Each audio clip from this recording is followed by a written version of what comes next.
kelas 2024D. Nama saya Ahmad Faiz Maulana Putra dengan NIM akhir 024. Perkenalkan, nama saya Ariel Farida Trijayanto dengan NIM akhir 116. Dan perkenalkan, nama saya Galang Indra Permana dengan NIM 151.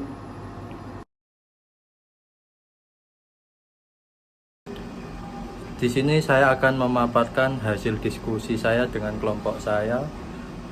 Yang pertama, istilah hukum bangsa-bangsa dan hukum internasional. Untuk yang hukum bangsa-bangsa berasal dari istilah Romawi, yaitu ius guentium. Bukan hanya hukum yang berlaku antar bangsa, melainkan pula hukum yang mengatur orang Romawi dengan bukan Romawi. Sedangkan internasional ialah keseluruhan kaidah yang mengatur hubungan atau persoalan yang melintasi. Untuk poin dari perbedaan istilah hukum bangsa-bangsa dan hukum internasional, di sini saya dan kelompok saya mendapatkan 3 poin, yaitu istilah hukum bangsa-bangsa ditinggalkan karena subjek-subjek negara tidak terbatas pada negara saja, sebagaimana di awal perkembangan hukum internasional. Untuk yang kedua, hukum bangsa-bangsa dipergunakan pada kebiasaan dalam hubungan antara raja-raja pada zaman dahulu. Sedangkan international law atau hukum internasional berskala internasional, sedangkan hukum bangsa-bangsa berskala nasional. Selanjutnya saya akan membacakan hasil diskusi kami yang nomor 2, yaitu unsur dari international law. Yang pertama adalah subjek. Subjek international law terdiri dari subjek negara dan non-negara.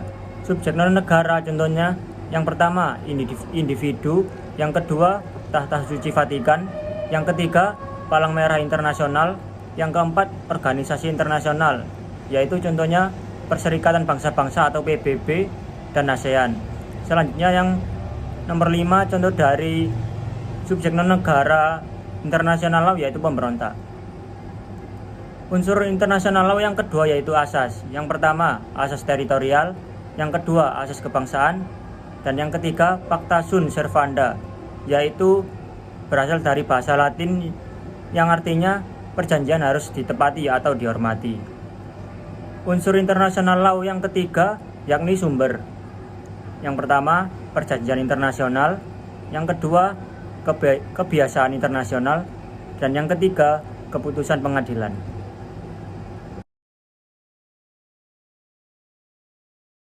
Selanjutnya, saya akan membacakan hasil diskusi kelompok kami untuk nomor 3, yakni perbedaan antara hukum nasional dan hukum internasional.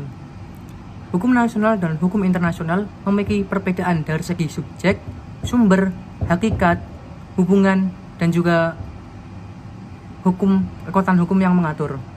Yang pertama ada subjek. Subjek dari hukum nasional adalah perseorangan, baik perseorangan dalam nama hukum perdata maupun hukum publik. Selanjutnya, hukum internasional memiliki subjek, yaitu negara itu sendiri. Yang kedua, hukum nasional bersumber pada kemauan negara, sedangkan hukum internasional bersumber pada kemauan bersama masyarakat negara. Hakikat hukum nasional. Hakikat hukum nasional harus ditaati, sedangkan hukum internasional harus dijunjung tinggi karena merupakan hasil kesepakatan bersama. Hukum internasional mengatur hubungan antar negara, sedangkan hukum nasional mengatur hubungan antar individu dan juga individu dengan negara.